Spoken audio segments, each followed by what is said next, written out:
Be Your Children's Best Friend, Part 1 of 6, on Between Master and Disciples, given in English on January 7th, 2006 in Surrey, UK.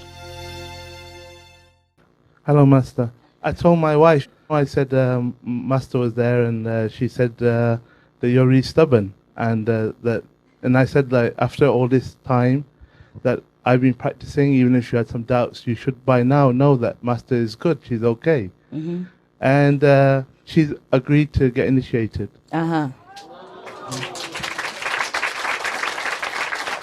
Congratulations.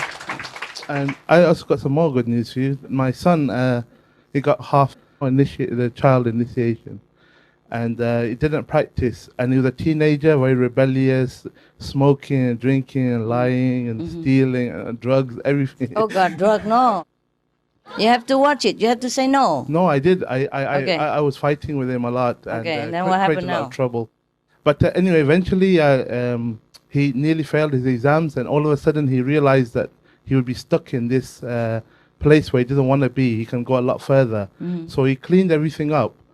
And then slowly we kept encouraging him to come and meditate with us. But I didn't, because a lot of people pressure the kid to come and get initiated, but they don't really practice. I understand. For him, I said, if you meditate every single day for 6 weeks, then maybe I will consider putting your application for initiation. But first of all, for 6 weeks, he meditated every morning and come and meditate. But I always treat him, what he says, very, not that I believe it 100%. I'll see when he does it. Okay. And then...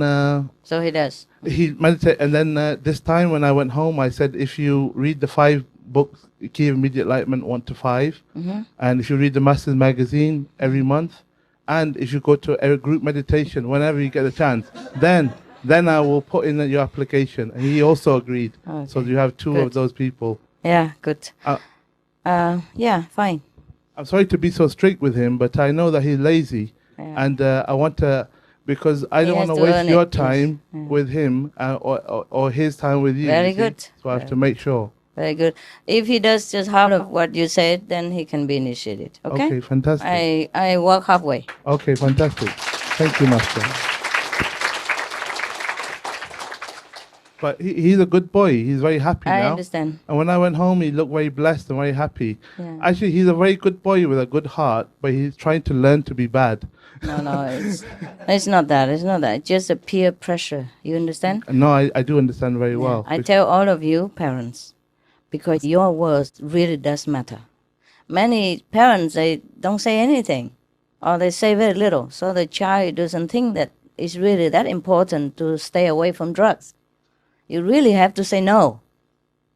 You have to tell him what the damage will be done. You have to repeat again and again. In a nice, presentable, logical way. You have to say no. Okay? Just don't say let it be whatever, natural. It's not like that. Because when the kids go out there, they have hundreds or thousands of bad influences waiting for them in every corner, and they're vulnerable. They're kids. You have to say no. You have to walk with him all the steps, all the way. Every day, talk together like friends, okay? And don't scold him for every little mistake or the things that he does, but encourage him and tell him this is no good. You have to stop it. It really matters to your health, your future, and to the family. You tell them that you don't feel good. You feel really bad about it. You have to tell your feeling. Because kids, they don't understand. Sometimes if you don't say or you don't be too strict to them, they think you don't care even. You don't care whether they live or die, they're good or bad, so they just feel rejected, neglected, and then they get worse and worse so that to get your attention. So if you pay attention to them nicely, proportionally in the beginning, not like spoiled, over attentive, but be like a friend, and then they confess to you everything. Then you will know what they're up to and what the friends are up to. They have to trust you. And then they tell you everything. Then you can know where they stand, and then you can know what to help them. Yeah, because they're out there. They're very alone. You think that your children and they're protected. No, when they're outside in the school, they're not protected. Sometimes they're bullied in the school and they don't dare to tell you. And sometimes they do this, do that, just to be in, in the company of other gangs. Otherwise, they'll be cast out as no good, as sissy. And then these names are very painful to teenagers. So you have to tell them what's good, what's bad. And it doesn't matter about the name. You have to be their supporter, be their friend, that they can lean on you, that they can trust you, so that the whole world doesn't matter to them anymore. And then they cannot cast a shadow on your children, because a bad society still exists, yeah? Especially kids, other parents don't know how to teach them, and then your kids get bad influences from them, and they all infect each other. You have to plant your feet firm. You have to say no, even if he doesn't like it. He will. You have to say it in a logical way and loving way, yeah? And day by day, even he doesn't like it today, it will sink in. And one day the table will turn, and he will see the bad side of his friends, and then he'll think, oh, my father is better. He's right. Look at you now, you're drunk and you're that, and look at what happened to you. My father is right. I don't want to be like you. One day, even if he's already badly influenced, but your influence still counts better than no influence. Especially you have power as well, eh? So have to say no to all the bad things that the kids want to try and experiment. And even in something sensitive like a sexual issue, you have to sit down and talk to them. Maybe they know a lot more than you do already. But then you have to know what they know in order to guide them. Don't feel embarrassed about these things and then wait until they have trouble and then it's too late. Better embarrassed now than later. Or they might lose their life even contracting some bad disease. You have to tell them the way you tell yourself. All right? Because you have to be friends with your children. If you are not their friends, who can be their friends? You are the best friends they could have. In fact, the only friends they should have until they grow up. Of course, they have all the friends, but they're all the same age. They don't know much. And that's buddies. It's not friends. You are the friends. Yeah? You are the guides. They look up to you. And now that you have trimmed yourself, cleaned yourself, well, you're even a better guide. Okay? Better friend. So in the whole wide world out there, they should know that they have you all the time. And that makes them feel confident, strong, loved. And that will make them beat anything else. Because if they don't feel loved, they feel dragged, you know what I mean? Feel not interested to do anything, and then they just try anything just to pick themselves up. So family love is very important to the children, yeah? You have to give it to them, all right? Unconditionally. Firm but love, okay? It's like the way I treat you. I scold you sometimes, but you are loved, and you know that. Even if I scold you, you know you can rely on me. You know that I don't harm you. You know that, don't you? Yes. Okay? The same. Treat your children. That they know they're loved at all times. But don't just give in to their whims. Spoiled is different from understanding and friendliness. Yeah? Be a friend, be their friends. Like if they come home and confess to you something bad, like, oh, today I did something that's supposed to be bad.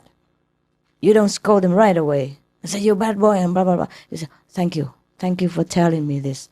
Yeah, I really feel very privileged that you tell me these things, even though you know it might be not very good to tell me, but I'm so glad you tell me. And then help them according to their situation. Because they are kids. If they make mistakes, it's because they are kids. Look at you, so grown up, but still make a lot of mistakes. How can kids not make mistakes? So, by the way, guide them, love them, and anytime they confess to you something bad, you don't scold them. You just tell them, you know, you're really glad. You feel privileged that they trust you. And that will make them tell you more. Because mistakes are about to happen. And bad influence is about everywhere to happen. So you should be glad that they tell you something. Yeah? And then according to that, cut it. Okay? All right? Let them tell you. You know, act like a buddy. Not an authoritative figure. Not too much. Okay? Not too much. All right. Oh, it's a very subtle situation. It's not like every family is the same, you know. But the guidelines is that be a friend. Be a friend so they can cry on your shoulder and they can trust you. And then they listen to you. Thank you for bringing it up so I can, by the way, tell everyone.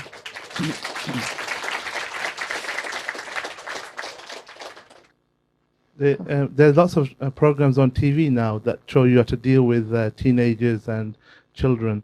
Yes. And when I grew up, we didn't have these Guidelines. skills. Yeah. Okay. But now, I think with my son, there was a turning point one day where... A what? A turning point. Okay. Okay. I always used to say to him, look, drugs are bad and you should stay away from them. But he was going out all the time. And some of the times we were fighting quite viciously with each other. And then my wife would be involved as well, and he would get her on his side. Then I feel very powerless and angry, and I say, well, you guys, I'll leave you two together. You can do what you like. But I always try to give him some good advice. Understand. But that one time he went out, and I told him, look, I don't want you to go out. You're going out every night. I want you to stay in. You know, you can go out on the weekend, but not every day. Yeah. And he went out the night. And so I confiscated his computer. I took it in my room and I locked it in there. And he came back and he said, I'm going to go in the room and get the computer. And I watched one of these programs the day before. Yes. And in there, the trainer was teaching the teenager how not to get angry. The trainer was in the boxing ring with the teenager. And he said to the teenager, I'm going to swear at you. I'm going to wind you up. But if you hit me, then you've lost. So I used that technique on my son. And whatever he said, he swore to me, he called me this and that, everything. But I said, look, I'm not going to get angry. I love you, but I'm not going to give you your computer back until you stop going out. Right.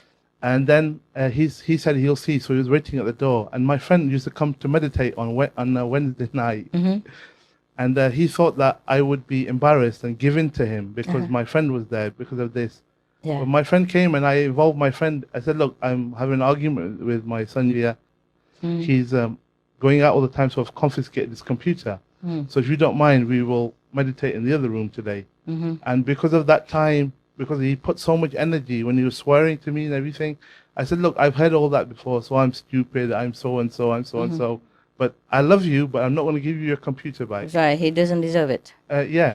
And then actually, the morning I took the computer to work and left it there for about 2 weeks. And that evening, because I didn't fight with him, he couldn't involve his mother. She was on my side. Understand. And we were both trying to help him.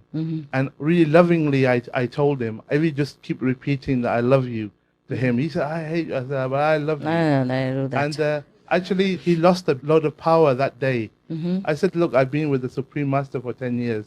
Don't you think I learned a few tricks? Good. So what did he say? Actually, after this time, our relationship improved a lot. Yeah. I gave the computer back to him, but only after a lot of testing. Understand. And then I helped him with his study because the subjects he's studying, I also graduated in those subjects. Cool. So we made a good relationship like that. Very good. And slowly building. Yeah. And every day I'm seeing he's improving. Yeah, they are in a hard time of their life. Yeah, teenagers, the hormonal race, that's terrible. Because they have a lot of bad influence around them, like you said, like other boys, they with the drugs and everything, and the showing off. I know. And I can see that he's with people who are very low level. He's forcing them to be his friend. They don't even want him, but he's forcing himself there just to fit in. I know. They do that all the time in the school. Yeah, peer pressure. Yeah, just you have to be cool, That's it. Not just to wear the same, but have to act the same. Yeah. And if they drink, you have to drink. Otherwise, you don't get in.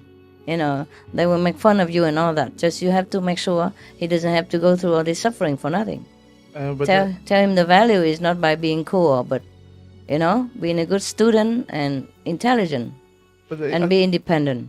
I got through to him a couple of times. I mean, one time I got a call from an ambulance. He was lying in the road after being vomiting and very drunk.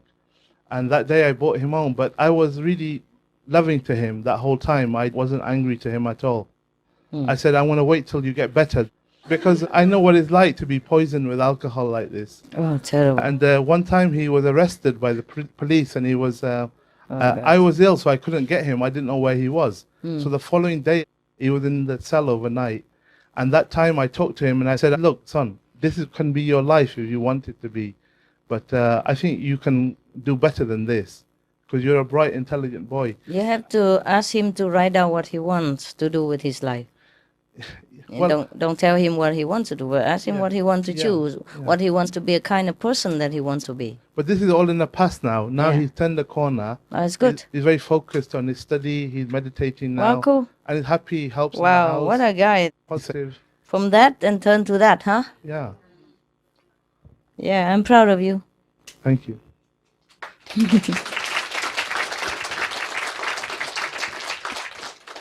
It's also your work that you have made it, yeah? Whew. Family, hey? I tell you. Master. I was also initiated when I was quite young, and I also went through the peer pressure, Yeah. everything at school. I've done like most of the things that he was talking Understand. about, and then my life turned around, and then I did have meditation, and I knew he was always by my side. I knew he was also always in here with me. Then my life turned around, and I started meditating, and then everything in my life was just so amazing. Like when I was young, I wouldn't walk outside and like I would smile because the sun was out. Mhm. And I was just so overwhelmed that I had you with me. And I know that every day that you always be with me. Sure. Every day. And I just wanted to let you know that I really appreciate everything you've done for me. Sorry, I love doing that. And I love you. Thank you. I love you too. You're such so a good much. kid. Such a good Thank kid. you. Yes. Thank you, God. Thank you so much for everything you've done. No, I understand you also, okay? I understand you guys and the teenagers, you know? Very lonely outside. You think they have peers, they have friends, but they're very lonely. You know, the ones who are not lonely are the aggressive ones. You know, the bully one in the school. Like a gang, you know, leader. And then they make every other kid do what they want. And then they pick on other kids, you know? Like, you're too fat, you're too skinny, they call you names and they make you feel like you are nothing. Like you're the worst in the class and everything like that. They will make your life like hell. So you, the parents, have to understand the kids have problems. It's not just throwing them in the school and then you have nothing. You have to understand their problem as well, yeah? And sometimes they even gang together to harass one person, one kid. And then they come home, of course, they're depressed, yeah? And they don't know what to do. And they can't even tell their parents. Sometimes they can't pinpoint the problem. They just feel bad. And they couldn't even tell you because they don't know how to express the things in school. Also, they feel powerless and they feel also embarrassed to even tell you, yeah? So if you're not a real buddy, they won't tell you their problem because of pride as well. Teenagers are more proud than all of us. Yeah, that is the time they develop their confidence. And all their friends, so-called buddies and classmates, just throw stones at them, and of course they feel destroyed. So you have to be there for your children, huh? You already made a choice to be married, yeah, to have children. So you have to be responsible, yeah? You have to be there for your children. Of course you meditate and all that, but you have to be there for your children. You have to know it's very difficult for them to grow up without the love of parents and family. That's very important for them to feel loved, no matter what. They have to really feel it, yeah? They have to really feel it. Otherwise, in the school they're bullied. At home they don't feel wanted. You know, they don't feel cared for. Even if you scold them sometimes, they know you care. But if you just, you know, like ignore them, don't even scold, okay, do what you want, and after a while don't talk to them, then it will be worse. Because they're going through a very difficult period of their life. The teenage period is the worst. The worst. Because they grow too quickly for their own understanding. You know, their bodies grow too quickly. They hardly could have control of their bodies. That's why sometimes they break things or they bump into things a lot. Because of their bodies growing too quickly. Yeah, the teenagers, they break a lot of stuff easily. Easier than when you grow older or younger, no? Because of their bodies. Really, I'm not kidding. Their bodies grow fast and their brains have a difficult time to command. They're not used to it. Just like you have a new car, a new instrument, it takes time, yeah? And then on top of that, the curse, the hormones are raging in them, you know, make them feel, they don't know what to do. They're so restless, yeah? So be understanding, okay? Be helpful, be friends, and be guiding, all right? Remember, you were a teenager once, and so many things you didn't understand. Why did it happen? Why did your body feel like that? Yeah? And why you feel this way? And why you want to do this? Why you didn't understand many things, okay? It's the same with your children like that, yeah? Yeah, I'm glad, she's good. But how many teenagers can be so controlled and confident like that? How many? So I'm glad you're a good kid. I'm glad you're strong. Because the social pressure in the school could destroy a kid, you understand? Some of them commit suicide because of that.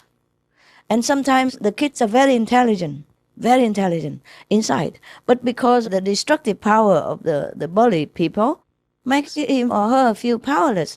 And then they drop the grade or don't study well because they cannot concentrate. You understand? Feel so depressed and unhappy. So their intelligence is also ruined. Do you understand this? So your kids, sometimes they have a lower grade or suddenly drop. You have to understand why. Huh? You have to talk to him, okay? Bring him out to his favorite coffee shop, yeah? And sit together 2 by 2 or one together with, it depends on whom he gets on well with, yeah? Together with parents or just together first with the father. If she gets on better with the father, first with the father and then together and, and then go home and if he tells you to keep a secret, you keep it. It's very important that you give the promise to the kids. Yeah, if you want to buy him something and you promise, you do it. And if you don't do it, you better have a good reason. Otherwise, they don't trust you. Yeah? If you leak out a secret without telling him first, he won't trust you again, huh? And it's not easy to raise a family, but I'm glad that many of you do well.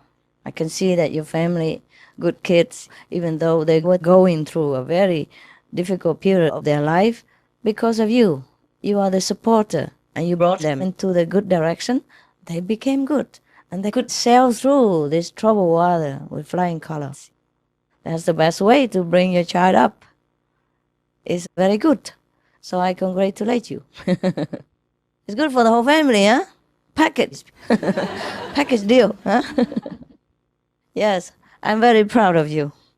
Yeah, I'm so proud. I really am so proud. Come on, give me a hug. Give me a hug. I have pins and needles in my legs. Pins and needles in your legs? Oh, I'm sorry, love. Of course. It's when you sit so long. Thank you. Okay. I couldn't have done it without you. Okay. Oh, but you're a good kid. Okay. You sit quickly. You sit with your whole body on your legs, on your feet. Then the pins and needles will be less. Sit with your whole body on it. Yeah, like that. And really press on it. It's less. It feels less painful. Okay. It's cool. That means you meditate well, because the currents all go up. That's why you feel cramp. Sometimes you can't move your legs. So be careful if you want to stand up. Make sure. Testing. Yeah, because it happened to me, It happened to me sometimes. I just wake up from meditation or even from sleep or even just sit somewhere long. And then I want to walk and then I fall because the body is gone. Or half of it is gone. And then I fall. Where's my leg? Yeah, so be careful, eh? After you wake up or out of meditation, test first. Is it working? We could forget, We could forget.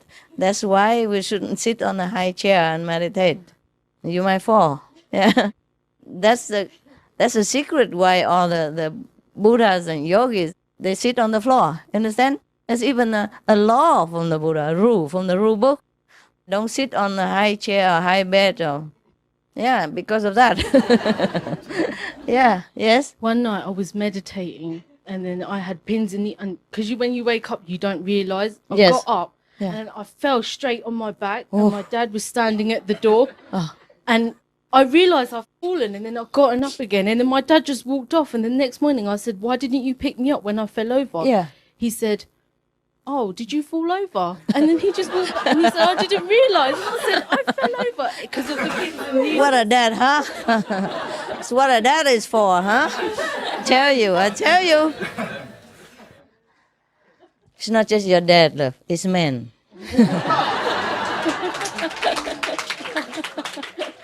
There are many things that are so obvious to us women, the men, they don't notice. I do hope that by my teaching example, they will improve. Your dad's already very good.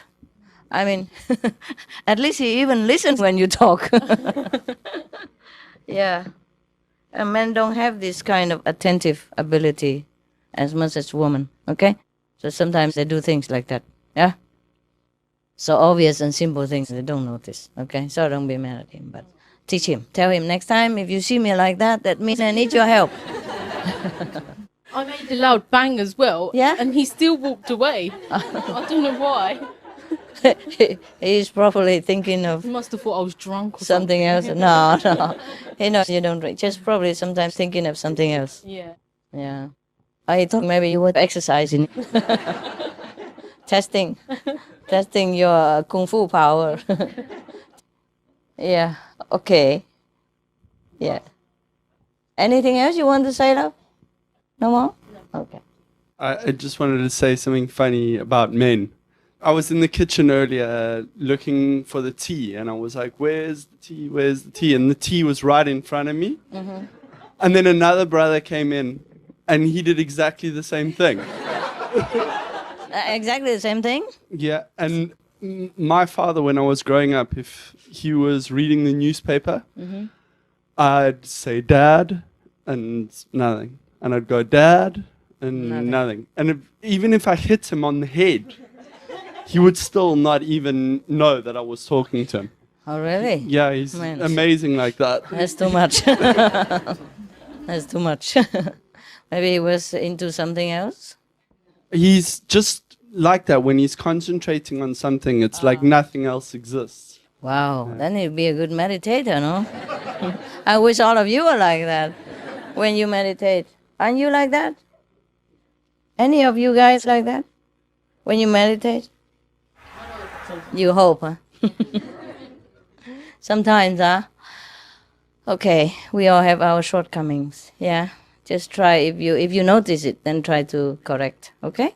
Try to correct, yeah. It's not the big things that make people happy in the family. It's the small things, small details. Big things take care of themselves. Small details are very important to show that you care, yeah? Like, for example, if you sit with your children for a few hours and talking, you know, or playing with things together, it's even more important to them than you buy them a big toy and neglecting and not talking to them. Be firm, yeah? Don't spoil them. So the thing you did was good. You have to be strong when you need to be, yeah? They have to earn what they want, not just like buy anything they want and not guiding them in educational way. That's very bad, yeah? Kids should learn the value of high thinking and simple living. They should as well. All right. Anyone else? Good, improve. I'm glad to hear. Yes. Master, I'd just like to say thank you for everything you've done. What have I done? In the last 2 years, or especially the last year, I felt more at peace inside, and I feel a lot happier and content and serene, and I'd just like to thank you for that. Are you welcome, baby? Thank welcome. you. I'm happy also that you're happy. Yeah, next one. Yes, I want to thank you for all your blessings, because when I was young, I suffered a lot in school and in the family. Jeez. But the last years, I got so much blessings, and miracles happen every day, and now I'm very happy. You're more confident now? Yeah, it could destroy you, you know. I tell you, if the childhood was very bad, it could affect you the whole life, not just the childhood. It's very difficult to get your confidence back. Especially, they're so cruel in school, some of the astros. They pick on you, and they make you feel really that. Even sometimes you're not ugly, but according to them, you're ugly. Or they want you to feel ugly because they are uglier than you. And then they keep repeating the thing to make you really feel ugly, even though you're not ugly. The psychological effect is immense. I cannot emphasize enough that how you have to really love and guide your children. I cannot emphasize enough. Okay? You must understand. Well, get over it. Some people are so stupid, they don't appreciate other people.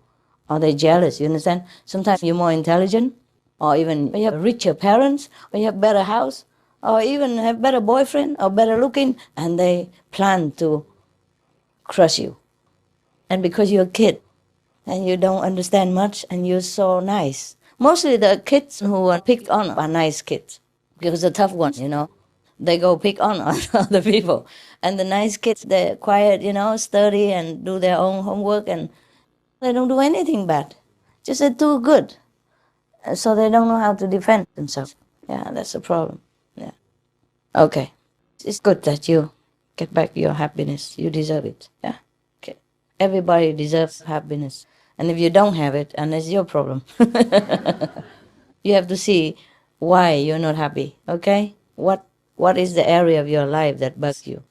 One time I was in France, and there was a woman who kept telling me about how bad she felt because of her husband and the family. And it's not all that difficult to handle, but she kept nagging me, asking me, and I told her, and she didn't change. So I told her, I said, okay, you know what, if it's me, I just look into my life, any area that is bugging me, anything that is making me unhappy, I just get rid of it. Say, what? Really? Everything? I say, anything. It's about husband. I say, if a husband bugs me, I sell him. If a car makes trouble, I sell the car. If the house troubles me, I sell the house. First I say, if the car troubles me, then I sell the car. And I say, if the house makes trouble for me, I sell the house. And she said, about husband. I say, husband bothers me, I sell the husband. It takes time, with the husband it's more difficult. But it's not doable. Yeah. It's a joke, but it can be realized, what for? You keep yourself in trouble, huh? Maybe you can't get rid of it now, but plan to. Try to look forward. Like in the school, it's the same, kids. If you have somebody bullying you, you have to go home and tell your parents, be upfront, yeah? Tell them because they have you. You have to tell them. If you cannot tell them by words because you don't know how, it's difficult to talk, write a letter. Think of what you want to tell them and write it. It's easier to write than sometimes to talk. It's because you have longer time to think and to formulate your ideas, because as a kid, it's difficult for you to talk sometimes. And when you're too emotional while talking, you just can't express it. So maybe you think about what you want to tell your parents about your problem, you write it down and give it to them. All right, any more of the good stuff? Yeah. It's not like I don't want you to tell me about your kid's problem or your family problem. It's not like that. Everyone is different. You see, the way you tell me, I would not feel mad at you. I would not feel that you're just nagging. You understand? It depends on if you're real or not. Some people just want to blah, blah, just to make trouble for me. They don't really need my advice. They just want to throw dirt at me and everybody else. That's different. But if you have a real problem, of course you can talk to me. I always talk to you about your problem. What else? About my problem? I don't have any. Right? Okay? Yeah. No, the sister next to you, look. Yeah. Hi, Master. I was upstairs. I had to come down and talk to you. Yeah, sure. Why not?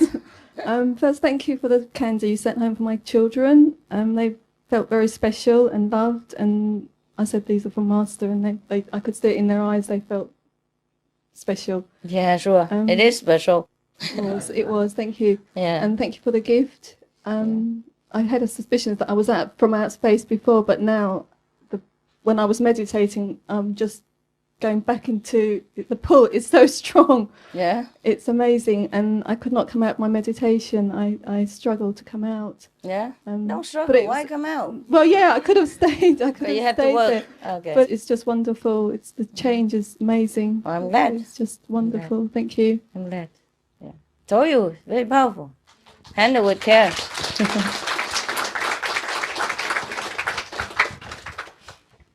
Okay, you don't have to always talk, If you need to, you talk. If not, don't have to. I'm just asking you in case you want to. Not wait until I go out and sneak in the corner and say, Master, I have a secret. I hate that. Special, Special. Can we talk in private? Is there anything else? Okay. Yes. Master, newly initiated. How will I get to do when I'm progressing? Will I feel any changes? You say we change from one level to another. You don't feel the if you're change? Developing. Well, I do feel good when I'm meditating and doing meditation. Yeah. Sometimes it doesn't go too good. But I'm just wondering if I'm progressing. Yeah, you are, of course, no? Oh. Just sometimes slower than other times. If you feel good in all kinds of aspects in your life, that means you progress. It's not necessarily that you see the light. Because sometimes you go up so quick you don't see it. And when you go down, you're down. You don't see it. When you go up, your mind's all shut off, and you don't see it, so you think you don't. It doesn't matter. It's a soul business, okay? It's not a show business that you always have to see something. A soul business. All right. You're welcome. Yeah, if you're happy, you look like that, you must progress. You look so happy. It's rarely I see a happy man around in the world, and most of them... Yeah. You look so happy. You must have progress, yes. All right. Look into yourself and you know you progress, okay? Look. And you're more lighted, feel more light than before, more carefree, yeah? More compassionate, more loving, more at ease with yourself. And you feel even, before, sometimes some people grow up, don't feel good with themselves even, every practitioner has some special area to work on. You see, not always about the light even. Of course you have light, but sometimes because your mind just shut off and you don't know, or you go too quick or something like that, or you don't pay attention. But for example, sometimes you feel more confidence in yourself. Some people feel when they were kids, they were being harassed and they don't feel confident. But after meditation, at least they gain their confidence back, if not the light or anything. And they feel more in control. They feel more beautiful. They feel more accepting about themselves, even that. Even I'm not a psychologist or anything. I don't need to sit down and tell you, oh, you're beautiful. Look at your eyes. Look at your nose. It looks different from everybody else's nose. Look at that. So unique. Yeah, but then you feel it. Yeah, you feel, oh, I'm fat, but I'm beautiful. Yeah. I'm skinny, but I'm lovely. You just feel you're okay. And that's to begin with already. Understand? The same with man or woman. Because, let's face it, you're beautiful or not beautiful as in the eyes of the beholder only. You see the frogs, the male frogs, and the female frogs. The female frogs are beautiful in the eyes of the male frog, right? Or even anything, that ugliest thing that you name. They're beautiful for someone. And that's all you need. You don't need the whole world to tell you that, oh, you're beautiful and you're Mr. Universe and all that garbage. Don't need. And some people don't look beautiful, don't look like striking or attractive at the first glance, but the more you look at them, the more you feel they're so charming. Yeah, and the inside beauty just shines forever. So that's what you should concentrate on, the inside beauty. And then you will feel everything else fall into places, You feel you're beautiful. I mean, what do you mean by beautiful to begin with? Everyone has two eyes, a nose in the middle, and a mouth. And depends on where the mouth where the mouth is, you look beautiful. Or not beautiful. Some people like thick mouth, some people like thin mouth. What the heck? You don't have to look like the neighbors to feel that you're beautiful. You don't have to look like a model to feel sexy. You understand? It's all the attitude. It's all about attitude. Yeah, it's all in here. Really, it's like that. I'm too old already, right? I'm 50-something already. But you know how many men still like to look at me and turn their head? Yeah, really, I'm not kidding. I'm not telling to boast to you. I don't care about this thing, but I'm surprised, Sometimes I'm really surprised. Just because I don't think in this direction, I'm really surprised. Like I walk in somewhere, eat something. Sometimes I go in the restaurant. Because I travel, I don't always go bother you cooking for me. I stay in hotel, of course. I stay in a restaurant. If I walk in the restaurant, sometimes the whole restaurant turn around. And I just sit in that corner and everybody tries to make excuse to go out, peep at me. Just peep at me. Yeah, really. I'm not kidding. I feel beautiful.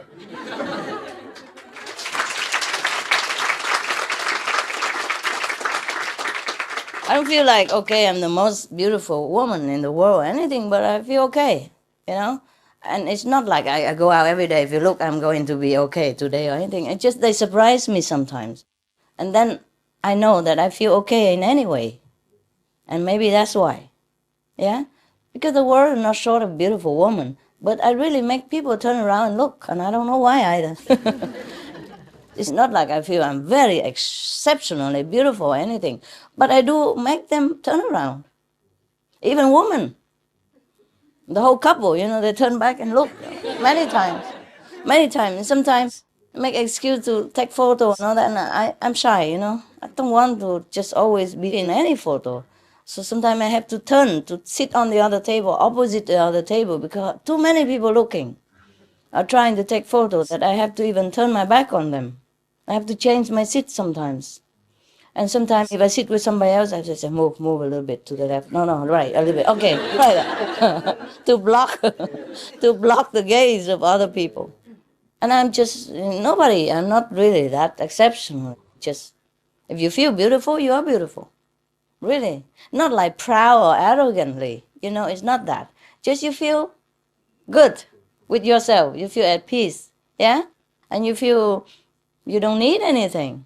You are okay the way you are. Whatever it is, you just feel fine. Then people really feel attracted to you. It's not about how you look. It's how you behave as well. And how you behave comes from inside, right? So people just look at you and just love you. Now you know that yourself. After initiation and after meditation for some time, people do love you. Yeah, they do love you. Except those enemies from the past, they come back and try to make trouble. But even them, they cannot help it but love you. They love you, but because of the past karma, they make trouble for you. But they love you in their heart. No? You feel more love than before. Yeah? People smile at you more often because it's your reflection. It is like that. There's nothing else I can tell you that you don't already know, right?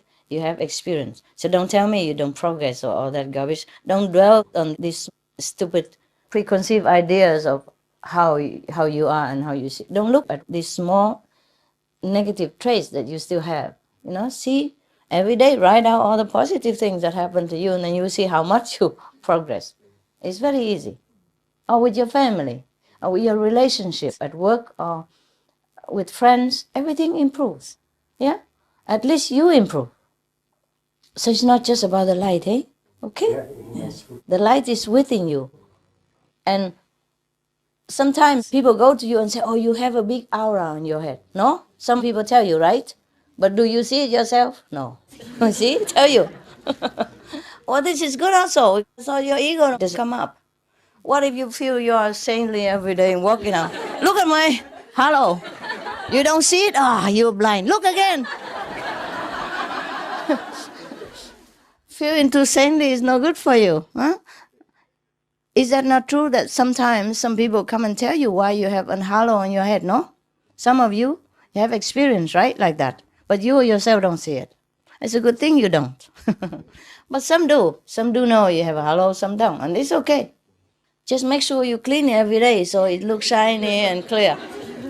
You know, no brown spots or black stripes in it, okay? If you clean it every day, even if you don't see yourself, it is a mirror, a clean mirror, okay? Other people will see it. You don't need a big saint to see your halo. Some psychic people, yeah? And some people who have a gift from the past because they have been blessed. And they can see your aura, so you're not hiding anything, you can't. Just clean it every day, all right? Make it shine. I mean, make it come out. Make it come out. Your original nature is clear and crystal anyway. Just make it come out. Don't let the dirt of the world cover it, okay? You're really blessed, you don't know. No? You? Yeah. Here. Yeah, talk yourself out. I just wanted to say thank you very much for the evening, because I actually, after I saw you on Saturday at the London Centre, I kind of felt like I wasn't my heart wasn't satisfied in seeing you. And I saw you at Surrey, it's like my whole heart, my whole being, everything just changed so much. And also after the gift, it just felt so amazing. Yeah, feel better? Yeah. Been nagging me. Inside. Yeah, I know I have. All right. But thank you very, very much. Ah, you're welcome. Welcome. Oh, is it time you go out and have dinner, no? Yeah, huh? What time is your dinner? 6:30, right? I'll see you again later. Don't worry, okay? I go upstairs and have a break for you, and then we come back. All right?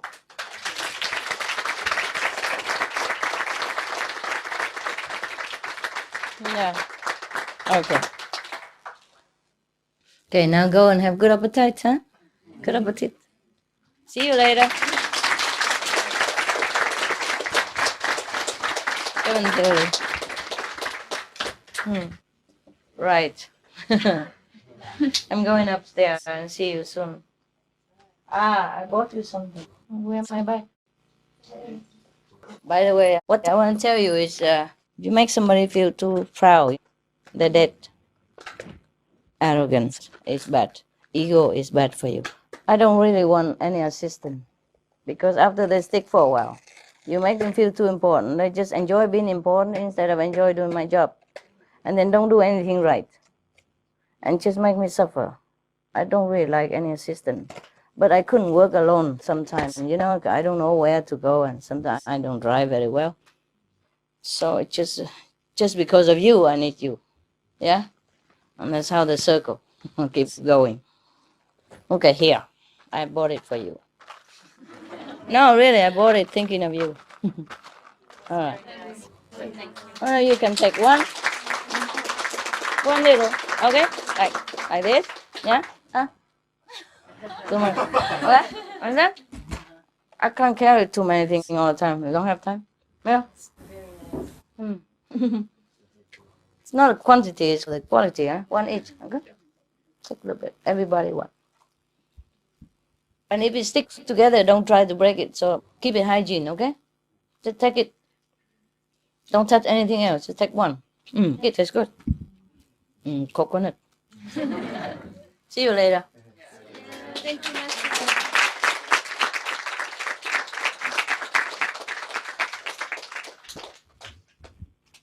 Just sit together, don't care, okay? Sit anywhere. Oh my God, it's too beautiful, that's why. Yeah, come in, sister. Just come in here. Sit here, okay? Sit there, sit there, sit there. Sit down, okay. Yeah, standing or squeezing together. I told you we have to make a second floor. Go now. Oh my God, there's some little black sheep. Don't worry, you'll be there, okay? Some people walk slow. Do you remember the story of the turtle I told you? Did I tell you? Yes. Yes? How many people know the story of the turtle next door? Huh? Not too many? Couple. Okay. The rabbit and the turtle? Oh, okay.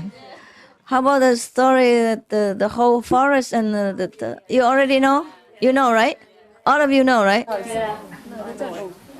Yes or no? How many know? Raise hands. The forest has fire and they're hungry and they have to tell a funny story? Oh, yeah. Okay. Some are turtles. Turtle. Okay, these turtles have to crawl fast.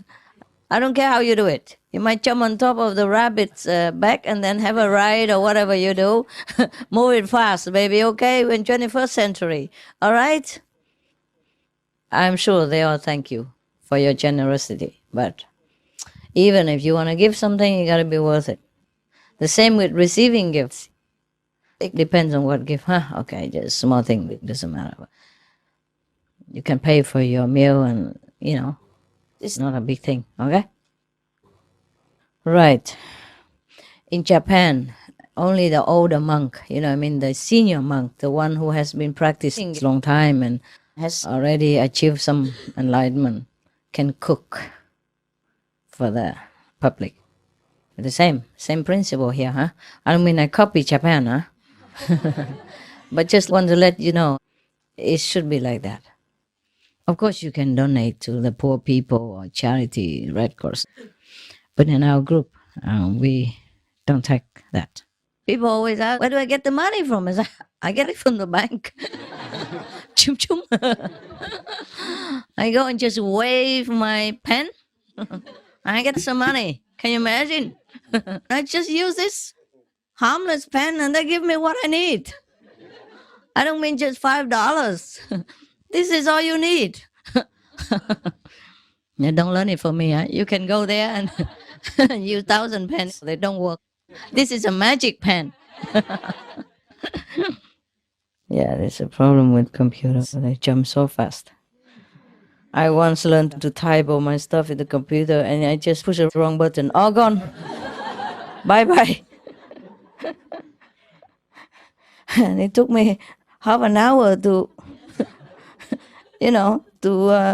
pick all the words together. I'm not a good typist. I know nothing about computers. Just not very interesting for me. But I'm amazed how you guys can know all this stuff. Well, at least you know something. I would know how. Not even to make a mistake like that. It's amazing. You guys learn a lot of stuff, Well, so I don't need to. I don't need much, really. I don't really need anything. I don't need computer. I don't need television. I don't need anything. Just because of the world, I have to. But the minimum, because I have to move a lot, due to the word karma. I don't have a settlement, I don't have a real home. I can just stay for a while and go. Up to now, it's like that. Maybe in the future, I can have a place. It's not that I'm attached, but I'm too tired of traveling. I'm getting old, getting old. Later, if I go with a Kênh, then the ticket for an airplane will be more expensive, So I know some of the real estate, they say something real funny, just to catch you to go there and have a look. Because once you see it, maybe you will like it, so they try hard. At least you go and have a look. So sometimes they put something very funny, like, must see. You will regret it if you don't. Something like that. They put something out, it's cute as a button, And then you come and you see nothing there. It's just like a trailer, Of course, it's a button, okay, but cute, I'm not sure. Small as a button, And sometimes they say, waterfront. In fact, it's nothing. It's just a canal. They call it canal? Canal. I call them friendly canals. You know why? Because you can shake hands with a neighbor on the opposite. The canal is about this big. Or you can just step over, back and forth, cup of tea, come back, cup of tea, come back. So I call them friendly canals. Friendly water pond front, I call that. And sometimes they print very big, like $1 million waterfront property. Just minutes from your house. They got a print that your house is about $200,000. And then they say, $1 million properties, just minutes from your house. They don't even say how many minutes.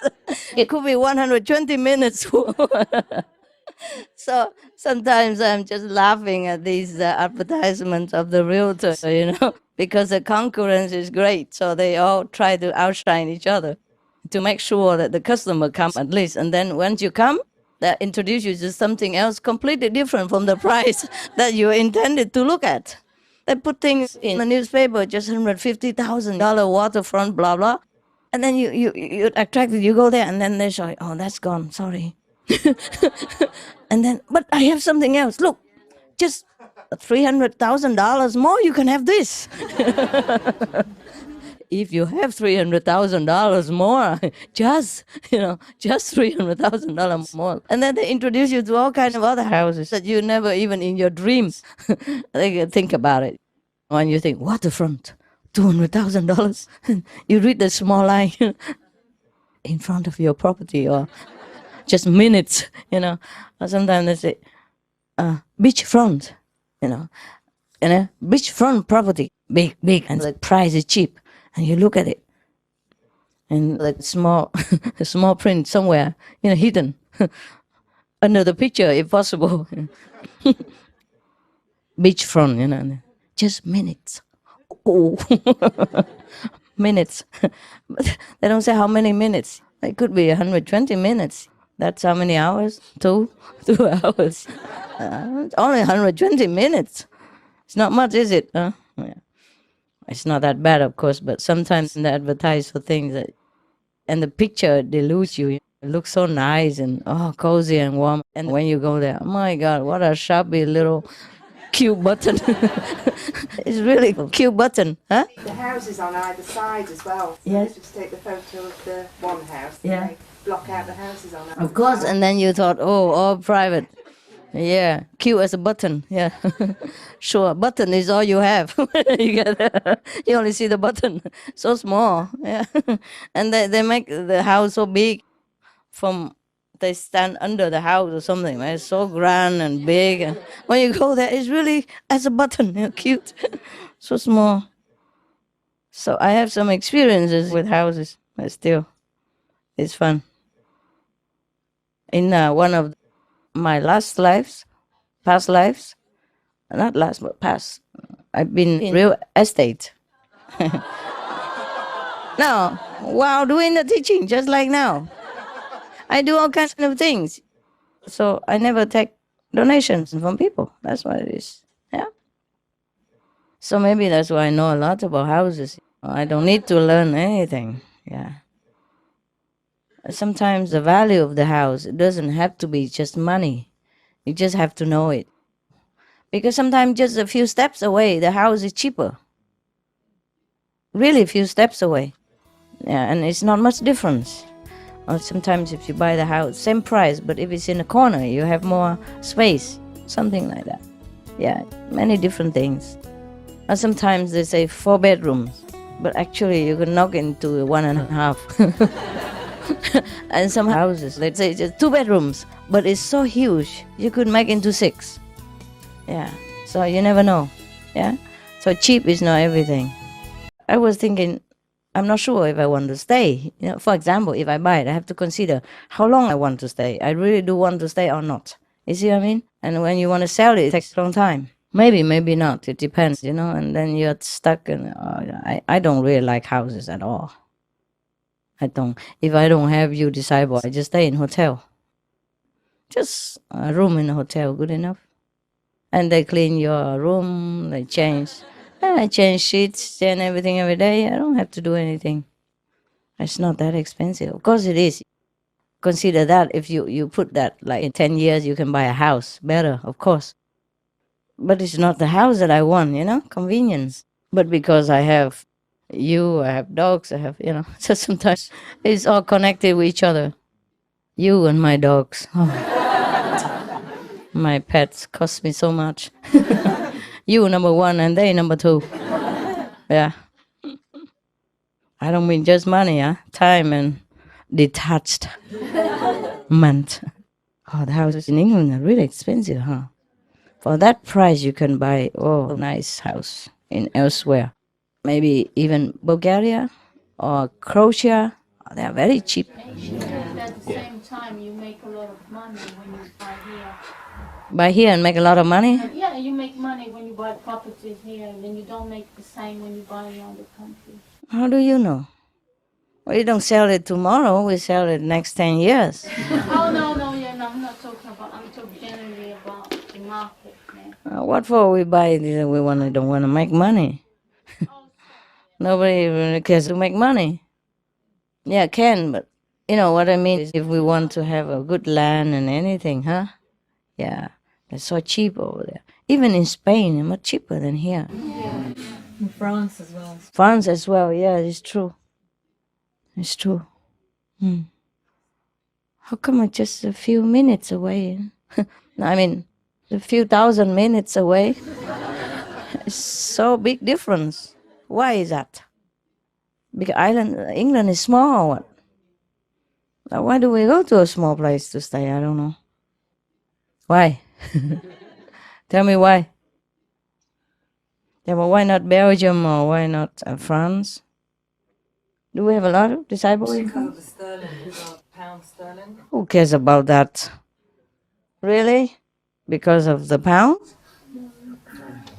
I think it's maybe because the people are very well educated here, and so people make a lot of money, and people are attracted to those places because they also want to make a lot of money, and then there's a lot of demand for places to live, and that is pushing up the price.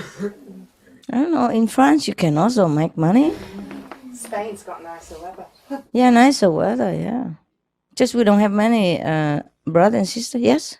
I think it's the language. Because Language. English. It's easier, right?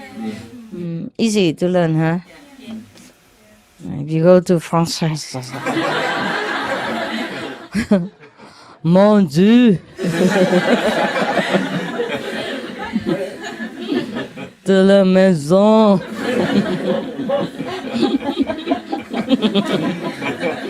Camembert! Camembert, you know. Yeah. Even though I know French, but I have to confess to you that when I was in France, it was very tiring to speak French. For me, you know. The prononciation, c'est très dur. C'est formidable. Yes, it's, you know, like when I make a poem in English, it's so smooth and easy, you know, no tongue twisting a lot. And when I translate it into French, oh mon Dieu, c'est dur. It was so difficult. And when you read it up, it was not, it's nice after you have to change a lot and make it into nice French. But still, when you read it, it's more difficult than reading English, even if you know both languages. Yeah. So it's the English, is the language, is it? Yeah. Isn't it? Is it true? Yes. Yeah. Because of the exposure of the CHINGHAI years. Yeah, it's true. Yes.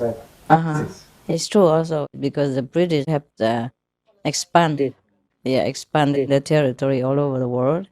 And it's not only that, but because they have left a very good impression after they left. So they probably have treated people nicer than other colonizing empires. So the people still trust the English and come back to live in there. Is that what it is? Maybe? Yeah. And also there's more job opportunities. More job opportunity? Yeah. Are you sure? Yeah, in London, especially in London. Yeah? What kind of jobs we have there? Compared to other countries like France, because a lot of like Spanish and Italian and French come to London especially, and looking for a job because they say it's more difficult to get a job in the country. Are they sure about that?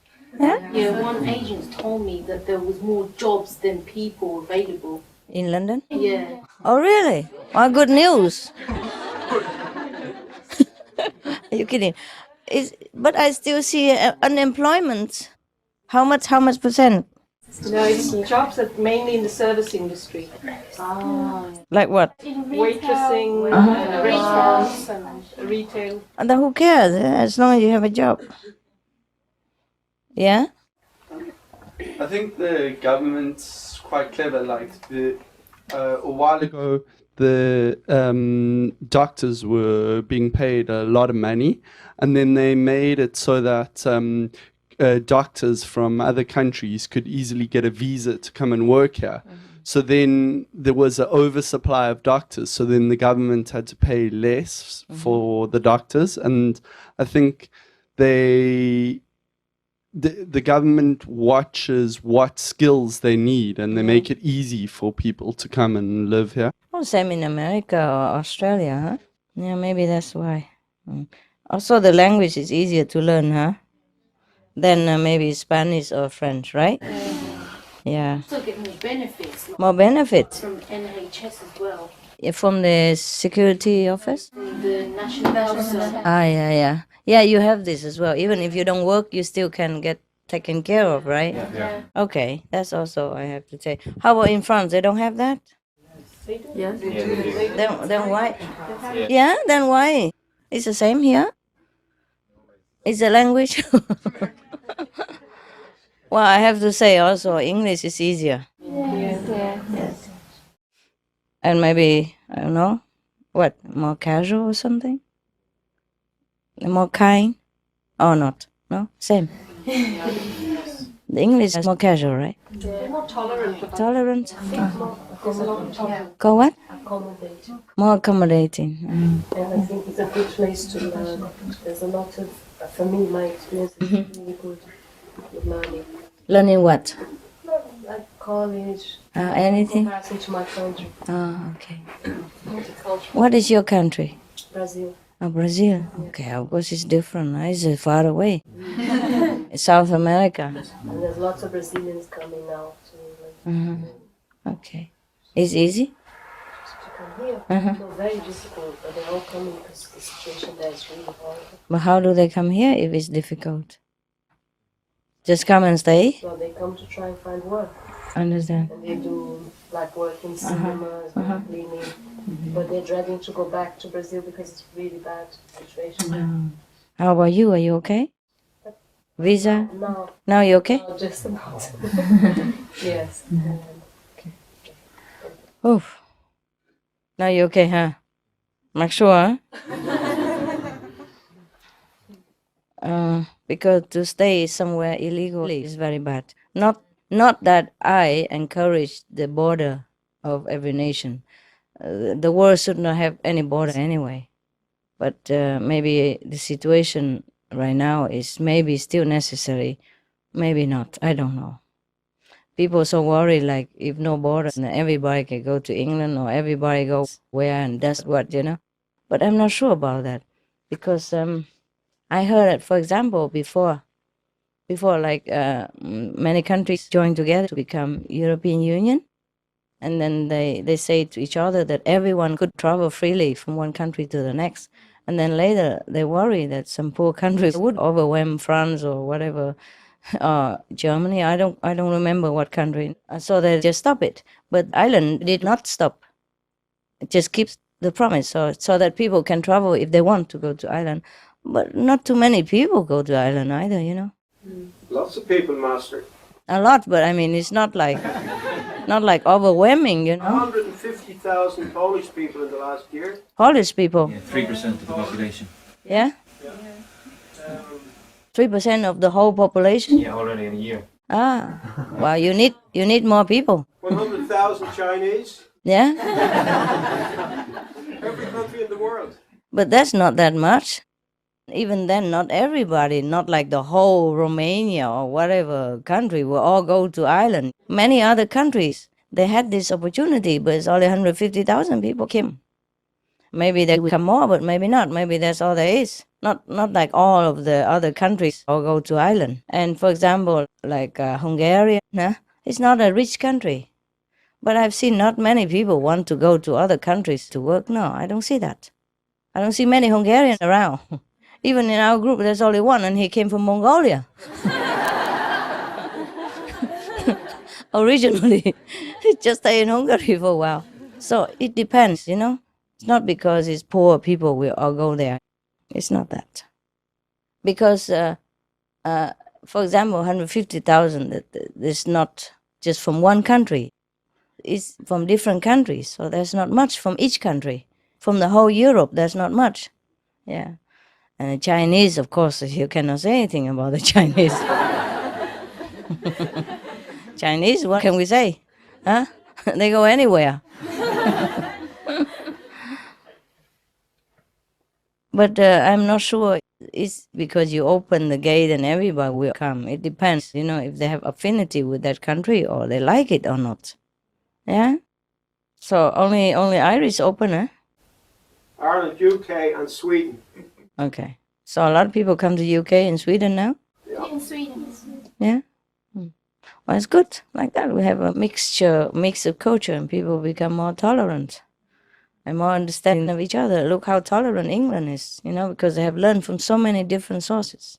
They have been expanding their kingdom before, and for that they also learn a lot. See? Learn a lot from different cultures, and that's why they respect and tolerate, because they know there are good things everywhere, and you can learn things from every country. They don't feel superior to any race or people on the planet because they have learned, they have been there, and they have known things from different countries that are respectable, that are very awesome, and that's a very worth of learning and worth of their experiences. Yeah, so they don't just go there to colonize it, but meanwhile they also learn something. That's why they grow. The English people, they grow, they have become more tolerant, and they also learn a lot of things. So they mix well with other races of people, and that's why they're beloved everywhere. Yeah, the English passport is respected more than many other countries in the world. But you have British passport, it's easier to go many places because of that. English people, they're open.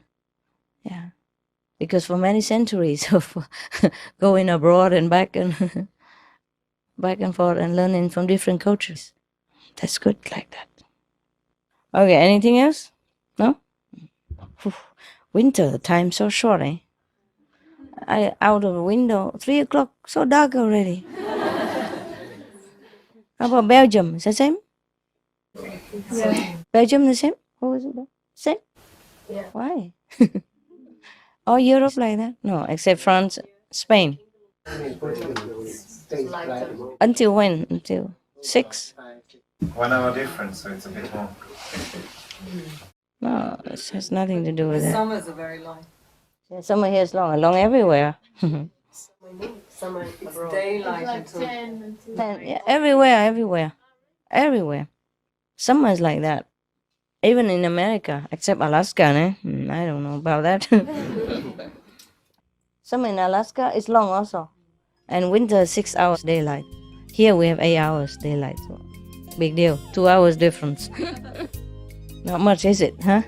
But I tell you what, it's still very good already. There are some people who live under the ground, and they use artificial light and artificial sky. What do you mean? Yeah, you know them? Do you know them? I know the story. Story only. No, I know kids that they get that sad.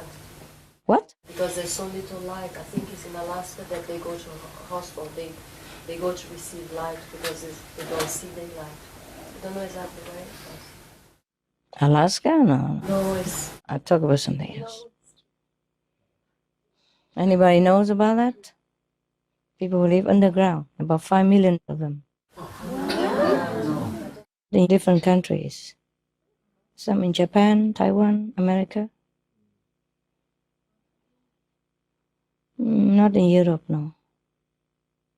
Yeah, spread out under the ground. Why? Well, in the old times when they had been persecuted, and then they went down there, small groups, to hide from persecution. And then later they just continued to live like that and have family and everything. But they're okay. They have artificial sunlight and it's just like normal. Yeah. Does they never get out? They do get out, but secretly. You wouldn't know it. They have their documents and travel documents. They go and exchange in equipment and food and stuff. Yeah. They are very civilized. Very, very developed. Yeah, technically, and they're very highly spiritual as well. They have some masters at 4th level, at least, teaching them. Yeah. They know me. So they keep the tradition like that. They don't really like people on the top too much. They have bad experiences. And they prefer to stay down there. Yeah, they're happy. They're okay. Do they look like us? Yes. Just taller. There's a story of some children that were found in England, green children. Green children, they're different. It's different. They're much taller though. Yeah. Green children, where from? They came out of a cave somewhere in England. Oh, okay. That's probably different. It's not the same ones. Green maybe because they don't have enough nutrition. They just eat too much grass and leaves and all that, so changed. Remember the story of Milaruba? He became green and green hair and everything. And people ask him, are you a ghost or are you a human? Very small and green, skinny, yeah. I say, you are what you eat, remember? Remember Popeye with the spinach? Yeah, these are different people that I'm talking about. No? They're taller. Some are taller, some are just like us. Some may be smaller. They are very good people. They just don't like the upper planet dwellers too much because the mentality is different. They are more different. They are more well-behaved and more spiritual. Yeah.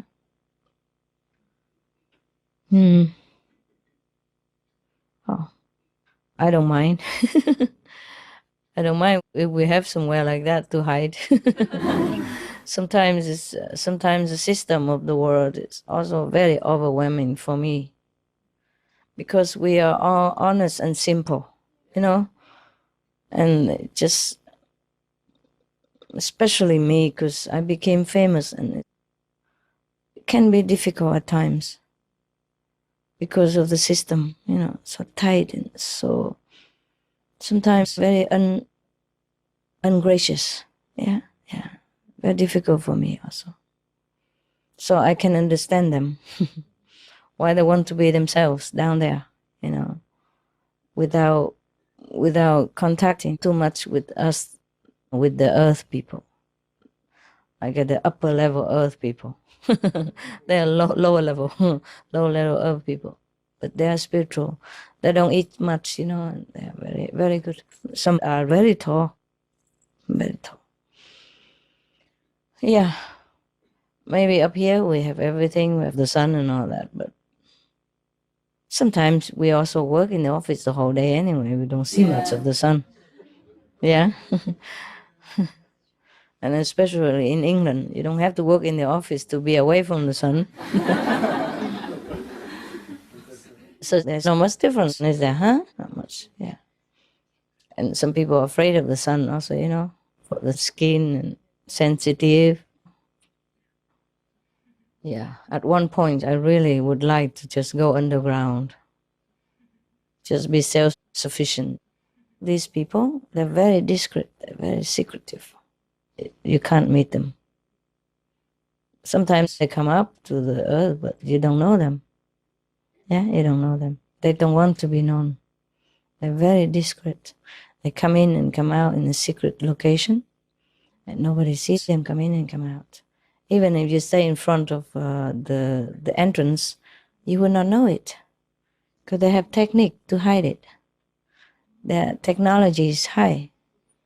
Yes, some is higher than us even, in some aspects. No? Yeah, so they have enough.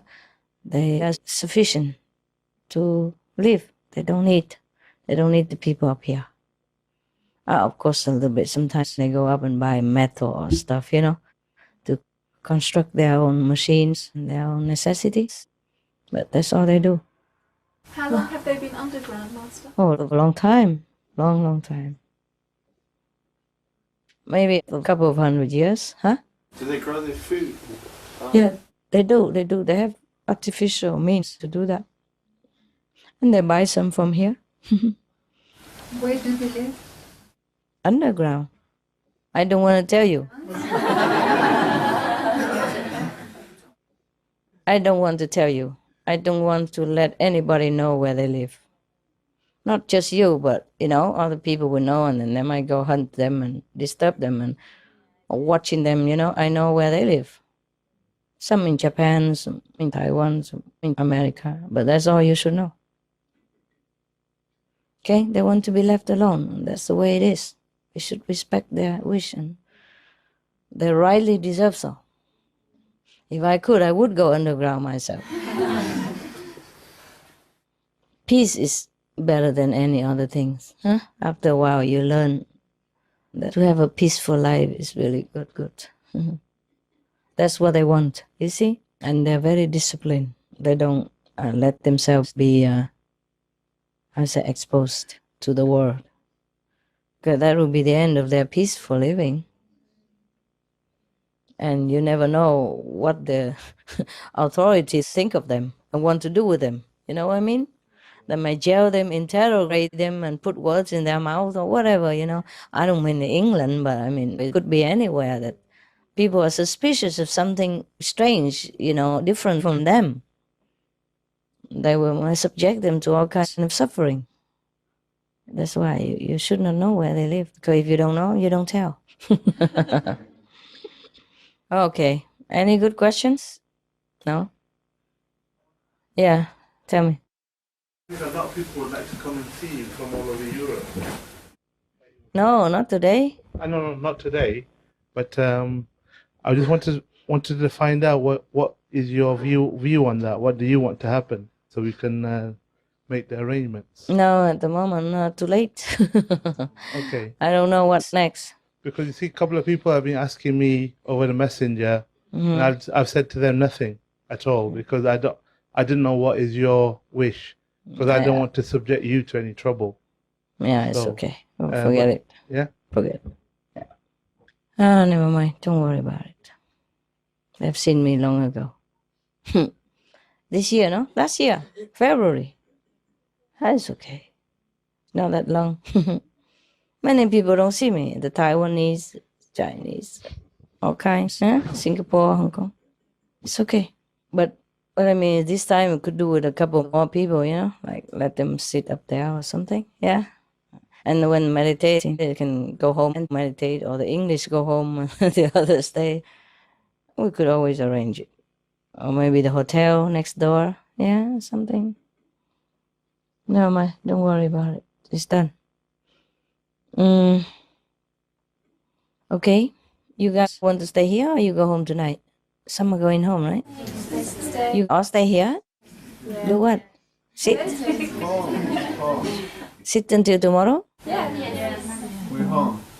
Some are going home, right? No, this is home.